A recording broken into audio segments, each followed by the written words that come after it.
I couldn't do it anymore. I just fell out of love with the game. And yeah, came back and started playing grassroots football and started enjoying it. And that's where I'm at now, grassroots. Literally just enjoying the game, playing with my friends, playing against a lot of my friends, playing with family. You know, it's something that I actually enjoy doing now.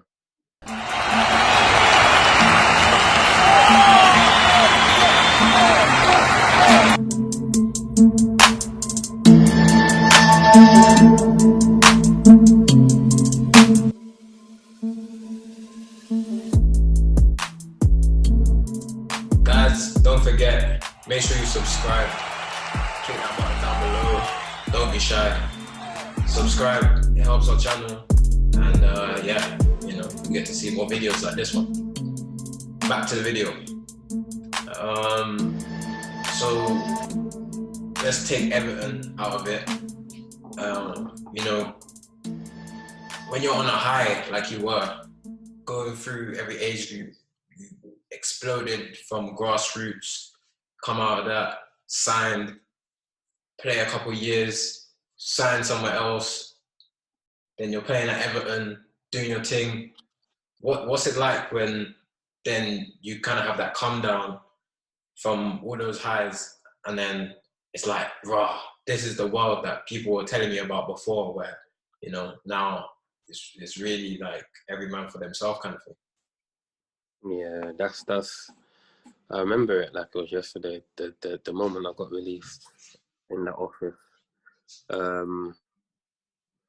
I just wanted the world to just literally suck me up. I remember it like it was. You had David Moyes, and you had the reserve team manager at the time, Alan Stubbs, and it was David Moyes that was talking. Yeah, it was David Moyes that was talking to me at the time. He gave me the sack, if you want to call it, but he said it obviously in a way where I could understand. But yeah, like I said, I was definitely depressed. I was just like speechless. I couldn't hide my emotions. I wasn't crying, but I just couldn't hide my emotions. People could see that I wasn't happy. I was pissed. But yeah, I remember it. I just wanted to be sucked up, really. Didn't know what to do at the time. Obviously, I knew I had to do the trialing game and all of that, which I wasn't really. I've never been a fan of trials. I hadn't had a trial prior for like many years, or even like even the whole idea of trials was a bit like creepy. But yeah, nevertheless, I brought myself together and got back at it and ended up going abroad, played abroad. Yeah. How was that experience going abroad? Again, further away from home. Obviously, you're kind of used to it now. So at that point, so how was that?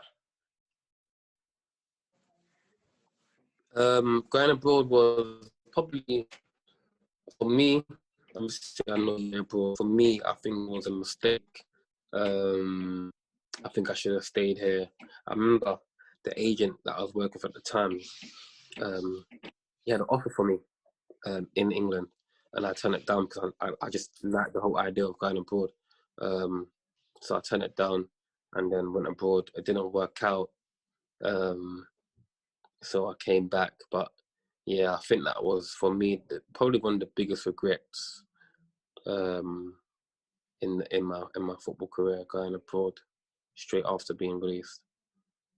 What country was this, and what team was it? Sweden, AFC United, they're called. And what was the level difference compared to how it was in England, the culture and everything that was? What was different? So the culture, In terms of the culture, I think England is a footballing country. You know what I mean? It's the number one. It's the number one. Football's the number one sport. Obviously, Sweden, they have the other maybe number one sports in that country. A lot of the games are played on AstroTurf.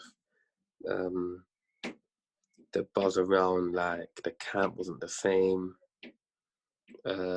Just a lot of like small things that end up adding up to like massive things. That's the reason why I really didn't enjoy it. Nevertheless, I met some good people there.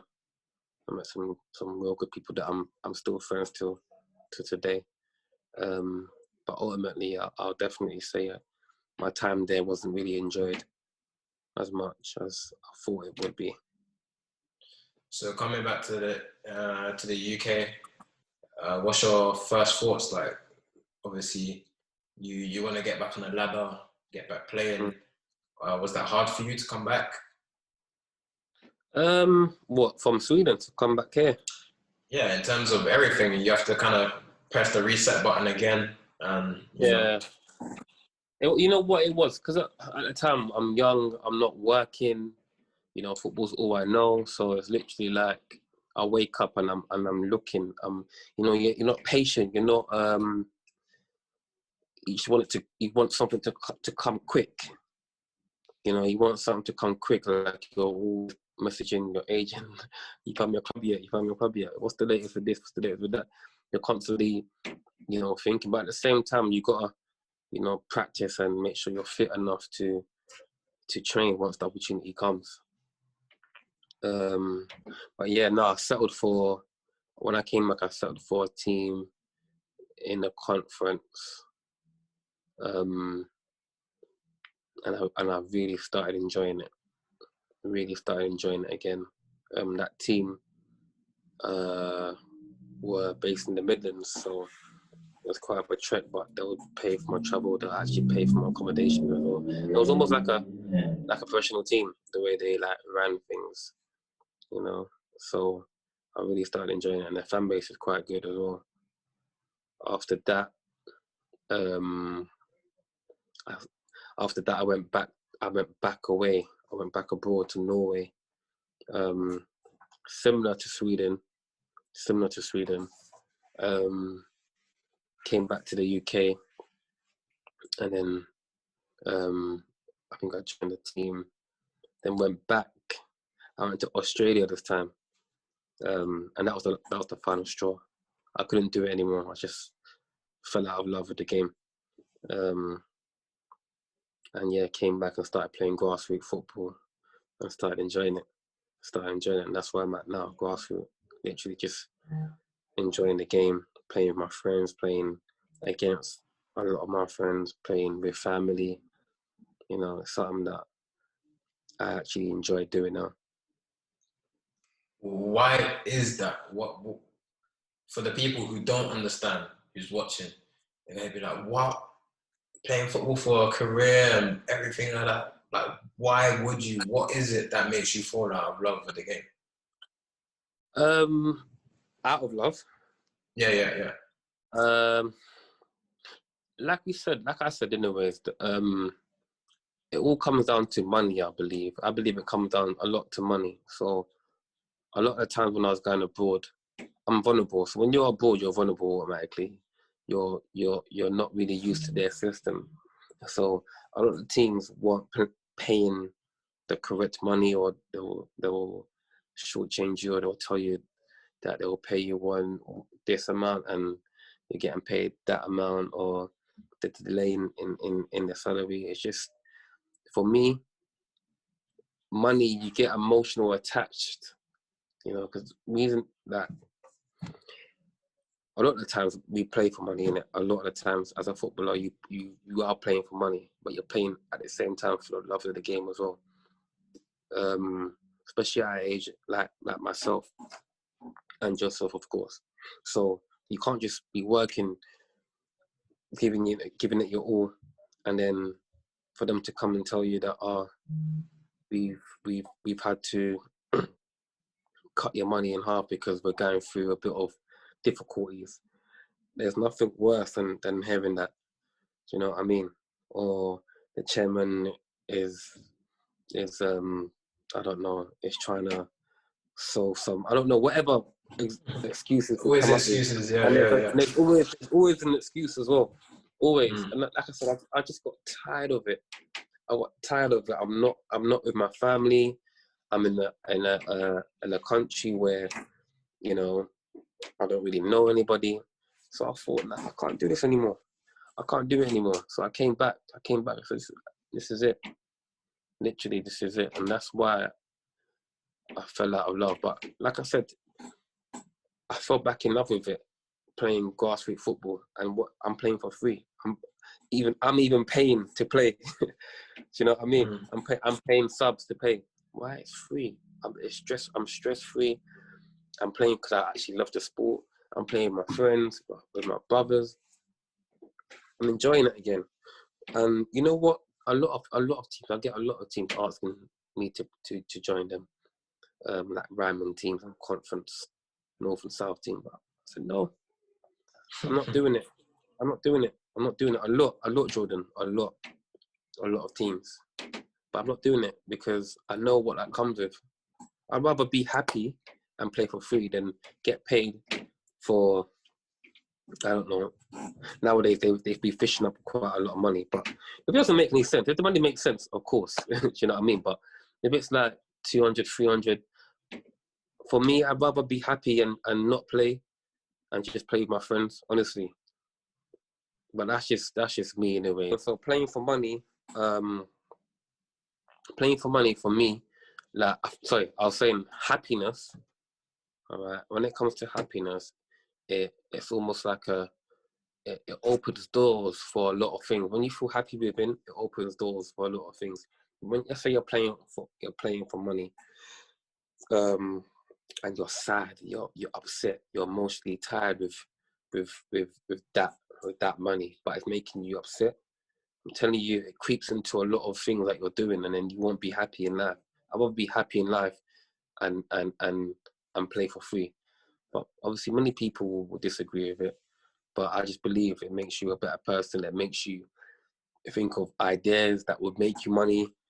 You know, so yeah, happiness is definitely key in life. Last question to do with football.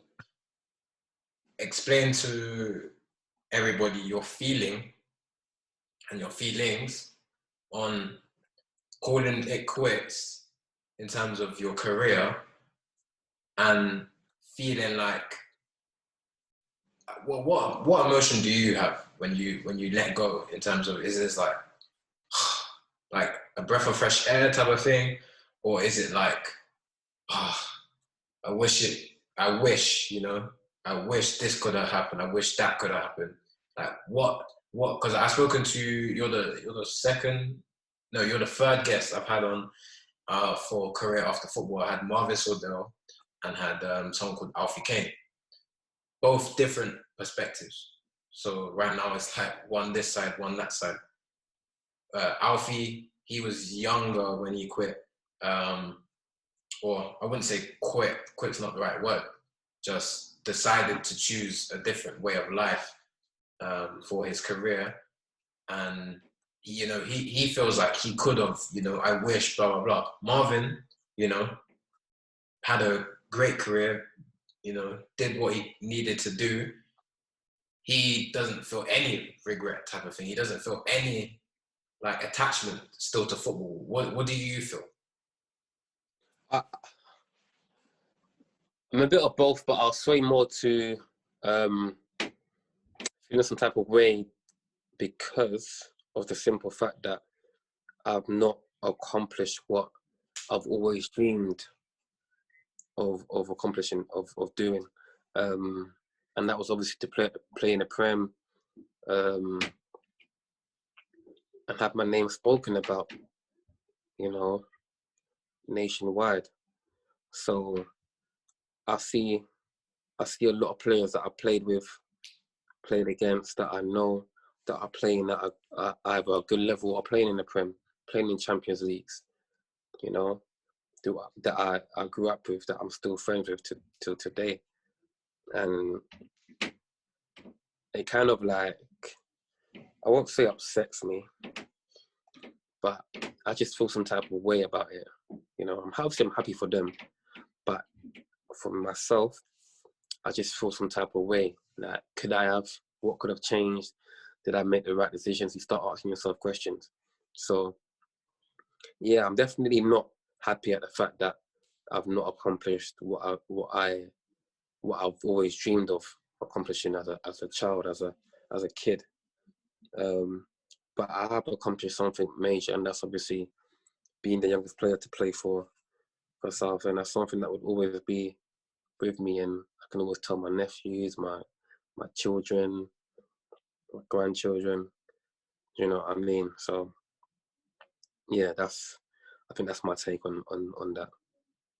Yeah, you know, doing this kind of stuff, I hear very similar things that, you know, I relate to, I've seen before and everything like that.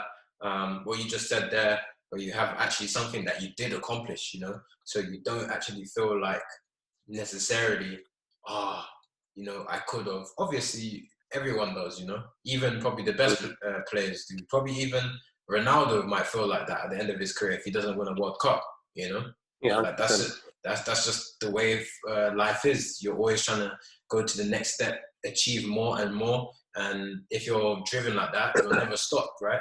But I feel like you are on the journey of, you know, you've done this football thing, and you know it's shown you a different way of life, and it's probably made you very much so the person you are today, and that's going to lead you into your next career path. Yeah, 100%. One thing you actually don't have to worry about is you don't have to worry about what you're going to do after football. You made that decision. You know what you're doing. You know. Explain to players watching potentially, how do they make the transition after football and, you know, pick a career path that will make them happy and give them that type of buzz that football give them? Yeah, you said that. Just make it make sense in happiness. I think music to me has always made me happy. Like, music is such a major aspect in people's life. You know, music can make you happy, sad, or whatnot. But I've always enjoyed music. I've always enjoyed listening to music. So I know, or I didn't know at the time, but like DJing for me will make me happy, and that's something that I'm doing now and getting paid for it. Do you know what I mean? So there's many, even like fashion, like clothes. I've got my own clothing line. And that's something that makes me happy. I like clothes. I like wearing different types of clothes, and that's something that I've developed from when I was young. I always like looking neat, clean, you know. And now I've taken that interest and made it into a hobby, something that I can do and make money from it.